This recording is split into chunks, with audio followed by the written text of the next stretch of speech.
చాలా బాగున్నాను. ఈ రోజు మనం బిగ్ బాస్ సీజన్ 9 లో సాటర్డే ఎపిసోడ్ గురించి మాట్లాడుకుందాం. నాకైతే ఈ ఎపిసోడ్ అయితే నాకు చాలా అంటే చాలా బాగా నచ్చింది. మరి మీకే ఎలా అనిపించిందో నాకైతే ఖచ్చితంగా కామెంట్ చేయండి.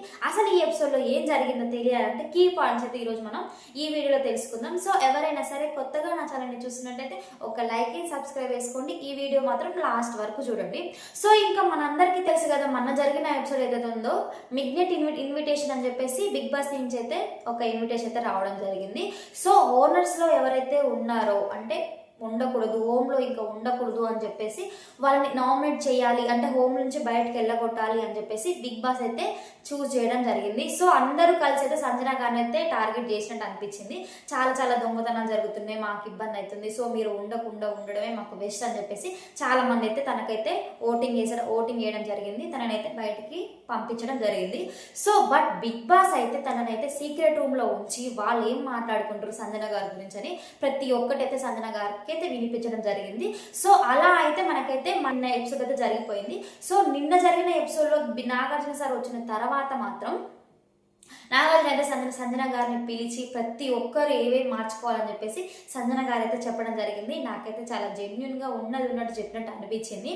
సో ఇంకా ఇలా సంజన గారు మొత్తం అయిపోయి ఇంకా వెళ్ళిపోదాం అన్న టయానికి నాగార్జున గారు పిలిచి సంజన గారు ఒకవేళ దీంట్లో ఉండాలి, బిగ్ బాస్ హౌస్ లోకి మళ్ళీ రావాలనుకుంటే మీదైతే ఏదైతే బ్యాటరీ ఉందో అది ఒక్కొక్కటి పర్సన్ తగ్గుకుంటూ వస్తుందని చెప్పేసి నాగార్జున గారు అయితే చెప్పడం జరిగింది. సో ప్రతి ఒక్కరైతే వాళ్ళకి ఏదైతే మెయిన్ ఉందో అదంతైతే లిమిట్ చేసుకున్నారు. నాకైతే చాలా అంటే చాలా బాగా అనిపించింది.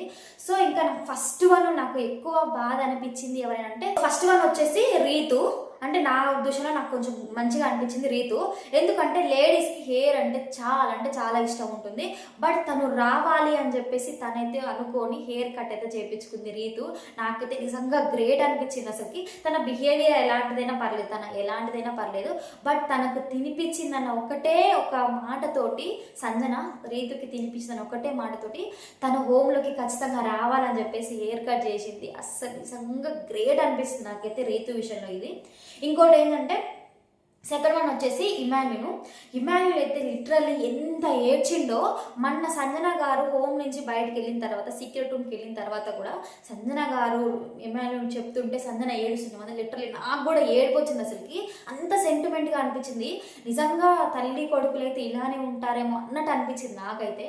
అంత ఏడ్చేసిండు ఇమాన్యుల్ అయితే. సేమ్ ఇప్పుడు సాటర్డే జరిగిన ఎపిసోడ్లో కూడా ఒక తల్లిలాగా నన్ను ఎంతో ఆదరించింది, హోమ్లో అందరు తిని వేరు అని చెప్పేసి ఇమాన్యుల్ చెప్పి ఏడుస్తుంటే మాత్రం నీకు నిజంగా ఏడుపు వచ్చింది అసలుకి.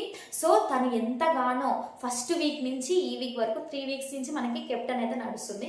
సో ఫస్ట్ వీక్లో సెకండ్ వీక్లో తనైతే చాలా కష్టపడ్డాడు కెప్టెన్ కావాలి అని చెప్పేసి, బట్ కాలేదు. తనైతే ఎంత ఎఫెక్ట్ పెట్టాలో ప్రతి ఒక్కటైతే తను పెట్టిండు. బట్ థర్డ్ వీక్లో అయితే మనకి కెప్టెన్ కావడం జరిగింది. అది మనందరికీ తెలుసు. ఎవరైతే హోమ్లో ఉన్నారో వాళ్ళందరూ ఓటింగ్స్ వేశారు. సో తనైతే కెప్టెన్ అయ్యిండు. బట్ తను ఏం చెప్పిండంటే, మా నాగార్జున గారు ఏం చెప్పారంటే సంజన గారు ఇప్పుడు మనకి హోమ్లోకి రావాలంటే నీ కెప్టెన్ రిమూవ్ చేస్తే నేను ఖచ్చితంగా సంజన గారిని అయితే హోమ్లోకి పంపిస్తా అని చెప్పేసి, బ్యాటరీ కూడా పెరుగుతుందని చెప్పేసి నాగార్జున గారు చెప్పడం జరిగింది. ఒక్క సెకండ్ కూడా ఆలోచించలేదు. అట్లా నాగార్జున గారు చెప్పారు, ఇట్లనే బ్యాంక్ తీసేసి ఇచ్చేశారు. అసలు లిటరల్లీ నాకైతే అసలు నిజంగా ఎంత బాగా అనిపించింది అంటే అంత బాగా అనిపించింది. ఎందుకంటే మనకి ఇష్టమైనది ఏదైతే ఉందో కరెక్ట్గా అదే బిగ్ బాస్ చేయడం జరిగింది. ఇది రీతు విషయంలో కూడా రీతుకి హెయిర్ అంటే చాలా ఇష్టం అని మనకి ఎన్నో ఎపిసోడ్లో కూడా చెప్పడం జరిగింది, బయట కూడా చెప్పడం జరిగింది. సో మనకి హోమ్లోకి వచ్చిన తర్వాత ఇమాన్యుల్కి అయితే పిచ్చి అనమాట వీళ్ళ కెప్టెన్ అనేది. సో దాన్ని కూడా వదులుకుంటూ సంజన గారి కోసం. సో ఇంకో థర్డ్ వన్ వచ్చేసి మనకి భరణి సార్ అయితే మనకి స్టార్టింగ్ మనం ఇంట్రడక్షన్ వచ్చినప్పుడే కూడా ఆ బాక్స్ నాకు చాలా ఇంపార్టెంట్, అది ఒకవేళ బిగ్ బాస్ హౌస్లోకి అది రానియకపోతే నేను కూడా రానంత డేర్గా మాట్లాడిండు భరణి సార్ అయితే. బట్ ఎవరైతే సంజన ఉన్నారో సంజన గారి కోసం తనైతే ఆ బాక్స్ అయితే మనకి ఇచ్చేయడం జరిగింది. ఓన్లీ సంజన గారి కోసం సంజన గారు హోమ్లోకి రావాలని చెప్పేసి ఎంతో ఇంపార్టెంట్ ఉన్న బాక్స్ కూడా భరణి గారు అయితే ఇచ్చారు. సో నాకు ఇది కూడా చాలా అంటే చాలా బాగా అనిపించింది. ఫోర్త్ వన్ వచ్చేసి తనుజ మన ఇంతకుముందు మన తనుజ వాళ్ళు టెనెంట్స్ లో ఉన్నారు, వేరే వాళ్ళు ఓనర్స్ లో ఉన్నారు. సో ఓనర్స్ కి టీ పౌడర్ ఇచ్చినప్పుడు తనుజ ఫీలింగ్ ఉందబ్బా, అయ్యో నాకు కాఫీ పౌడర్ కావాలబ్బా, చూస్తుంటే నాకు తాగబోద్ది అవుతుంది అనిపి ఎంత అనిపించిందంటే, కొంతమందికి కొన్ని అంటే ఇష్టం ఉంటుంది. తనుజ గారికి అయితే కాఫీ అంటే ఎంత ఇష్టమో అండి. బట్ సంజన గారి కోసం అయితే తనుజ అయితే మొత్తం ఇంకా హోమ్లో ఉన్నన్ని రోజులు, బిగ్ బాస్ హౌస్లో ఉన్నన్ని రోజులు తనైతే టీ కాఫీ తాగొద్దు అని చెప్పేసి నాగార్జున గారు చెప్పడం జరిగింది. సో ఇంకా నేను తాగను అని చెప్పేసి సంజన గారి కోసం అయితే తనైతే వదిలేసుకుంది కాఫీ పౌడర్. నాకు మంచిగా అనిపించింది. ఇంకా ఈ 4 మెంబర్స్ మొత్తానికైతే ఎవరైతే ఓనర్స్ ఉన్నారో వాళ్ళైతే వాళ్ళకి ఇష్టమైన వస్తువులను అయితే అన్ని సాక్రిఫైస్ చేసి సంజన గారిని అయితే హోమ్ లోకి అయితే తీసుకొచ్చారు. చాలా ఆడియన్స్ సంజన గారిని ఎంతగానో సపోర్ట్ చేస్తున్నారు. సేమ్ ఓనర్స్ కూడా సేమ్ అదే విధంగా మనకంటే ఎక్కువ అయితే హోమ్ లోకి రావాలని వాళ్ళైతే చాలా అయితే వదులుకున్నారు. నాకైతే సంజన గారి గురించి ఇవి వదులుకోవడం తక్కువే అనిపించింది. ఎందుకంటే తను ఫస్ట్ కానించి ఇప్పటి వరకు కూడా బిగ్ బాస్ లో ఎంటర్టైన్మెంట్ వస్తుందంటే సంజన గారి వల్లనే. సంజన గారు ఒకవేళ బిగ్ బాస్ నుంచి పోతే మాత్రం ఖచ్చితంగా నేనైతే బిగ్ బాస్ చూడను. ఇలా చాలా మంది ఉన్నారు సంజన గారు పోతే బిగ్ బాస్ చూడకుండా ఉండే వాళ్ళు కూడా. ఎందుకంటే ఎంటర్టైన్మెంట్ లేదు, కనిపించట్లేదు, అంత ఇంపాక్ట్ అనిపించట్లేదు, చూడాలనిపించట్లేదు. సో కొంచెం ఇప్పుడు సంజన గారు, ఇమాన్యుడు, తనుజ, భరణి వీళ్ళకి అందరు కలిసి ఒక స్క్రిప్ట్ రూపంలో చేస్తేనే చూడాలనిపిస్తుంది తప్ప వాళ్ళు ఎవరు సైడ్ వాళ్ళు కూర్చొని అట్లనే గ్రిప్ తీసుకొని అట్లనే కూర్చొని ఉంటే మాత్రం అస్సలు చూడబుద్ధి కావట్లేదు. నిజంగా సంజన గారు పోతే మాత్రం నేనైతే ఖచ్చితంగా చూడకుండా ఉండేదాన్ని. నాగార్జున గారు అయితే భజన అయితే మొదలు పెట్టేశారు. సో ఇంకా దీంట్లో అయితే ఫస్ట్ వన్ వచ్చేసి శ్రీజ అయితే నిజంగా సంచాలకంగా ఓడిపోయిందని చెప్పాలి. ఎందుకంటే ప్రియా ఉన్నది, సో సంజన ఉన్నది, ఇద్దరు కూడా అక్కడ వాళ్ళు బ్యాటరీ పెంచుకోవడానికి వాళ్ళ ఇంట్లో వాళ్ళు ఏం పంపించరు అని చెప్పేసి చాలా మంది అయితే అనుకున్నారు. సో లాస్ట్ వరకు బజర్ మోగిన తర్వాత ఫస్ట్ వచ్చింది సంజన, బట్ బటర్ అనేది ఫస్ట్ ఒత్తింది సంజన, బట్ బటర్ అనేది మోగలేదు. ప్రియా ఒత్తిన తర్వాత మోగింది. సో ఇక్కడ ప్రియాకైతే ఖచ్చితంగా మనం ఇవ్వడం జరుగుతుంది. సంజన గారు వచ్చినప్పుడు బటర్ మోగలే కాబట్టి. బట్ ఫస్ట్ ఏమో సంజన గారు అని చెప్పింది, తర్వాత ఏమో ప్రియా అని చెప్పింది. సంజన గారిని ఎందుకు చెప్పిందో తనకే తెలియదు. అందరూ పక్కన వాళ్ళు సంజన గారు ప్రియా అని సరే ప్రియా అని చెప్పింది. అంటే ప్రియాకి నచ్చలేదు, సంజన వాళ్ళు చెప్పారు కాబట్టి ఈమె కూడా సరే అని చెప్పేసి ప్రియా అని చెప్పింది. బట్ సంచాలకుగా ఎవరైతే ఉన్నారో మన దృష్టి మొత్తం గేమ్ మీదనే ఉండాలి, పక్కన వాళ్ళ మాటలు అస్సలు మనం నమ్మొద్దు, అక్కడ జరిగింది నమ్మాలని చెప్పేసి నాగార్జున గారు అయితే చెప్పడం జరిగింది. సో నెక్స్ట్ వచ్చేసి రాము రాథోడ్ ఏం చేస్తుందంటే అక్కడ ఒక విషయం చెప్తుండు, అది మర్చిపోయి ఇంకొక దగ్గర ఇంకొక విషయం చెప్తుండు. దానివల్ల ఏంటంటే కొంచెం మంచిగా ఉన్న వాళ్ళ దగ్గర మధ్యలో కూడా కొంచెం డిస్టర్బెన్స్ వస్తుంది. ఎందుకంటే ఇప్పుడు తనుజ ఉంది, తనుజ భరణి అండ్ ఇమాన్యుడు చాలా క్లోజ్ గా ఉంటారు, మనం చూస్తూనే ఉన్నాం.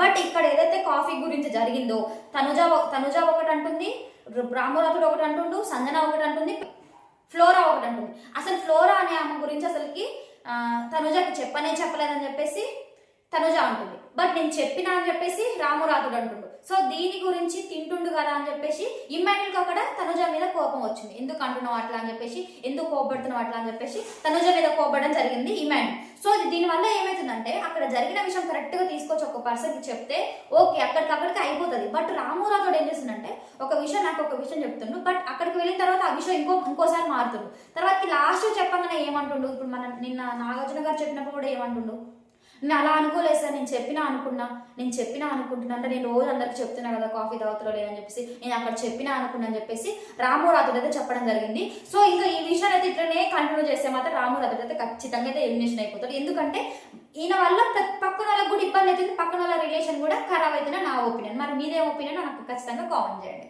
సో నెక్స్ట్ వన్ వచ్చేసి లత్కూర్ హరీష్. గుండంకులు పోయింది, లత్కూర్ హరీష్కి వచ్చింది ఇప్పుడు ప్రెసెంట్ కి. అయితే ఏదైతే సంభాషణ జరిగిందో మన టెనెంట్స్ లో గురించి, ఏదో సంభాషణ జరిగి ఎవరు నామినేట్ చేయాలి, ఎవరు వీళ్ళకు నామినేట్ చేస్తే కరెక్ట్ ఉంటుందని చెప్పేసి వీళ్ళు మాట్లాడుకునే సంభాషణ అయితే ఈయన పవన్ అయితే లత్కూర్ పన్ను నేను చేయని చెప్పేసి పవన్ అయితే అనడం జరిగింది. బట్ అక్కడ సంభాషణ ఏదైనా సరే, బట్ మనం అలా మాట్లాడడం మాత్రం కరెక్ట్ కదా నా ఒపీనియన్. సేమ్ నాగార్జున గారు కూడా అదే చెప్పడం జరిగింది. మరి మీ ఒపీనియన్ ఏంటో నాకు ఖచ్చితంగా కామెంట్ చేయండి. ఎవరైతే ఇప్పుడు లత్కూర్ హరీష్ ఎవరైతే గుండంకులు ఉందో ఆయన ఎవరైతే ఉన్నాడో అతను నన్ను మెన్షన్ చేయొద్దు, నన్ను ఏకవచనంతో మాట్లాడద్దు, నన్ను అయితే మీరు అనే మెన్షన్ చేసి మాట్లాడాలి, నేను కూడా సేమ్ అదే రెస్పెక్ట్ అయితే నేను ప్రతి ఒక్కరికి ఇస్తా అని చెప్పేసి మనకి ఫస్ట్ వీక్ నుంచి ఇప్పటి వరకు అయితే మాట్లాడుతూనే ఉన్నాడు. బట్ అలా అయితే మాట్లాడలేదు. మళ్ళీ ఎర్రి పుష్పం అది ఇదని ఎన్నో ఆడోళ్ళని మొగోలు చేసి మొగోళ్ళు ఆడలు చేసాడు, ఇలా ఎన్నో మాట్లాడుకుంటూ వస్తుండు. ఇలా రీసెంట్గా అయితే లత్కూర్ అని చెప్పేసి మాట్లాడడం జరిగింది. సో ఇలా మాట్లాడడం అయితే కరెక్ట్ కాదు అని చెప్పేసి నాగార్జున గారు అయితే చెప్పడం జరిగింది. సో ఇంకా దీని ప్రకారం అయితే మనకి గుండంకులు అయితే సో నేను అలా మాట్లాడిన సార్ ఏకవచనంగా మాట్లాడి నేను అలా మాట్లాడని చెప్పేసి ఇప్పుడైతే చెప్పడం జరిగింది. మరి చూడాలి మన నెక్స్ట్ ఎపిసోడ్ లో మరి ఇలానే మాట్లాడడం ఆపేసడం మరి చూడాలి. మరి ఇలా మాట్లాడడం కరెక్టా రాంగో మీరు నాకు ఖచ్చితంగా కామెంట్ చేయండి. కడవెత్తుకొచ్చింది కన్నె పిల్ల అంటూ నాగార్జున గారైతే కాంప్లిమెంట్ ఇవ్వడం జరిగింది మన రీతుకి. అసలు రీతుకి అదెందుకు పాట పాడాల్సి వచ్చింది అంటే, మనం చూస్తుంటే మాత్రం ఇంతకుముందు ఫస్ట్ వీక్లో ఏమో కానీ మరీ ఇప్పుడైతే దారుణంగా ఏడుస్తుందండి. చిన్నదానికి పెద్దదానికి నా వల్ల కాదు, నా రాత ఇంతే, నేను ఇంతే చేస్తా, అంతా నాకే జరుగుతుంది, నేను గెలవట్లేను, అది ఇది అని చెప్పేసి ప్రతిసారి తనని తనే తొక్కేసుకున్నట్టు అనిపిస్తుంది నాకైతే. ఇప్పుడు ఎవరైతే ఉన్నారో ఫ్లోరా ఉంది, ఫ్లోరా అసలు ఎక్స్పెక్ట్ కూడా చేయలేదండి నాకు తెలిసి అయితే తను బాల్స్ కరెక్ట్గా వేస్తుందని చెప్పేసి. బట్ తను బాల్స్ మొత్తం వేసేసి ఇమ్యూనిటీ పవర్ అయితే తనైతే మంచిగా గెలుచుకుంది. సో మనలో ఇప్పుడు నాకు ఏదైనా చెయ్యాలనుకుంటే పక్కనోడు చెప్పడం కాదు, ఫస్ట్ మనమే నమ్ముకోవాలి, ఆఫ్టర్ దెన్ తర్వాతకి వాళ్ళు నమ్ముతారు అని చెప్పేసి ప్రతి ఒక్కరు అనుకోవాలని చెప్పేసి నాగార్జున గారు అయితే చెప్పడం జరిగింది. సో ఇదే విధంగా ఇంకా కడవ దించకుండా అట్లనే ఏడ్చుకుంటూ ఉంటే మాత్రం రీతు ఖచ్చితంగా ఎలిమినేషన్ అయిపోతుంది. సో ఇంకా అది తగ్గించి కొంచెం తన గేమ్ మీద తను ఫోకస్ చేసి కొంచెం గట్టిగా స్ట్రాంగ్గా ఉంటే చాలా మంచిదని నా ఒపీనియన్. సో ఇంకా ఏంటంటే నా కాలు హక్కు లేదు అని చెప్పేసి ప్రతిసారి అంటూనే ఉంది. బట్ మనం దీంట్లో మాట్లాడుకోవాల్సింది ఏంటంటే, అదైతే స్క్వేర్ ఉందో అది కరెక్ట్గా పెట్టింది, ఇమ్యూనిటీ ఏదైతే ఉందో అది కరెక్ట్గా రీచ్ అయింది దానికి. సో ఇంకా ఇవన్నీ కాకుండా ఇంకా నాకు లక్ లేదు అని చెప్పేసి తనే తొక్కేస్తున్నట్టు నాకైతే అనిపించింది. మరి మీకేమనిపిస్తుంది నాకు ఖచ్చితంగా కామెంట్ చేయండి. సో ఇంకా వచ్చేసి మన కళ్యాణ్ అనమాట, అదే అండి ఆర్మీ. అయితే తను మాత్రం ఈ మధ్య అస్సలే కనిపించట్లేదు అని చెప్పేసి నాగార్జున గారు అయితే చెప్పడం జరిగింది. చేతిలో చేసేసి మాట్లాడడం కాదు, కొంచెం గేమ్లో కూడా ఫోకస్ చేయి, నీ ఫోకస్ మొత్తం గేమ్లోనే ఉండని చెప్పేసి నాగార్జున గారు అయితే చెప్పడం జరిగింది. సో ఇప్పుడు మనకి రీసెంట్గా వచ్చిన దివ్య గారు కూడా చాలా గమనించారంట. సో నేను చెప్పినప్పుడు వాళ్ళ మొహాలు మాడినే తప్ప, బట్ ఇప్పుడు అలా ఏం లేదు, జెన్యున్గా అనిపిస్తుంది నాకైతే. వాళ్ళు ఏదైతే సో వాళ్ళు మాట్లాడేది ఏదైతుందో కొంచెం నాకు జెన్యున్గా అనిపిస్తుంది. సో ఫస్ట్ డే ఏమో కానీ నెక్స్ట్ డే నుంచి అదంతా కామన్ అయిపోయింది. సో మళ్ళీ రిపీట్గా అదే చేస్తున్నారు. సో వీళ్ళు ఎమోషన్గా ఏదైతే అనుకుంటున్నారో అది ఖచ్చితంగా నిజమే అని చెప్పేసి దివ్య కూడా అనుకునేది, నాగార్జున గారు అనుకున్నారు. మరి మనమైతే అనుకోలేదు, ఇంకా చూడాలి మరి అది నిజమా అబద్ధం అని చెప్పి లాస్ట్ వరకు ఉండదా మరి వీళ్ళు ఎవరిని డిపెండ్ చేసుకుంటారు, ఎవరిని మరి ఎలిమినేషన్లో ఉంచుతారో కూడా మనం చూసుకోవాలి. సోమవారం వస్తే మనకు తెలుస్తుంది. మధ్యలో మన గుండంకులు అదే అండి లత్కూరు హరీష్ గారు ఏమంటుందంటే, నా హోమ్లో నాకెవరు సపోర్ట్ చేయట్లేదు, నేను ఇంత బాగా వండి పెట్టినా నాకు ఎవరు సపోర్ట్ చేయట్లేరు, సంజన గారు ఇట్లా నా స్మెల్ వస్తుంది, నా డ్రెస్ ఒకటే ఉంది, నేను కొంచెం మంచిగా చేయాలని చెప్పి సంజన గారు అయితే చెప్పడం జరిగింది. సో చాలా ఎంతమంది కూడా మంచి ఫుడ్ అయితే నేను వండి పెట్టాను, అయినా కూడా ఒక్కరు కూడా నాకు స్టాండ్ తీసుకొని మంచిగా వండి పెట్టారు హరీష్ గారు అని చెప్పేసి ఒక్కరు కూడా నాకు చెప్పలేదని చెప్పేసి మన గుండంకులు అయితే చెప్పడం జరుగుతుంది. నిజానికి ఎవరు చెప్పరండి, ఎందుకంటే మన నోరు మంచిగా ఉంటే ఊరు మంచిదని ఉట్టిగానే అనలే జనాలు. సో ఇట్లానే ఆయన కంటిన్యూ చేస్తే మాత్రం ఎవరు సపోర్ట్ చేయరు. సరే నువ్వు తప్పు చేసినా ఒప్పు చేసినా నువ్వు మాట్లాడే ప్రతి ఒక్క మాట నెగిటివ్గా ఉన్నప్పుడు ఎవ్వరు కూడా నీకు సపోర్ట్ చేయని చెప్పేసి నాగార్జున గారు అయితే చెప్పడం జరిగింది. మరి ఇలా చెప్పడం కరెక్టా రాంగో మీరే చెప్పండి. బిగ్ బాస్ ఒక టాస్క్ ఇవ్వడం జరిగింది. సో రంగోలీలో అయితే మన టెనెంట్స్ అయితే గెలిచిపోయారు. నాకు నిజానికి అయితే తనుజ వేసిన డిజైన్ ఏదైతే ఉందో చాలా బాగా అనిపించింది, ఇమ్మాయిని కూడా చాలా బాగా దిద్దినాడు అసలుకి. బట్ ఎవరైతే ఉన్నారో టెనెంట్స్ నుంచి వాళ్ళు రియాలిటీగా అంటే మనం ఒక దసరా పండుగ వస్తే ఎలా అయితే మనం డిజైన్ వేస్తారో అలానే వేసింది శ్రీజ అండ్ ప్రియ, నాకు చాలా బాగా నచ్చింది. సో ఇంకా మన మజా అయితే అందరు షేర్ చేసుకుని అందరు హ్యాపీగా అయితే దసరా హ్యాపీగా సెలబ్రేట్ చేసుకుని ఇంకా బిగ్ బాస్ అయితే బాయ్ చెప్పిన నేను మంచి బిగ్ బాస్ హీరో తోటి మళ్ళీ మీ ముందుకు వస్తాను. Thank you for watching.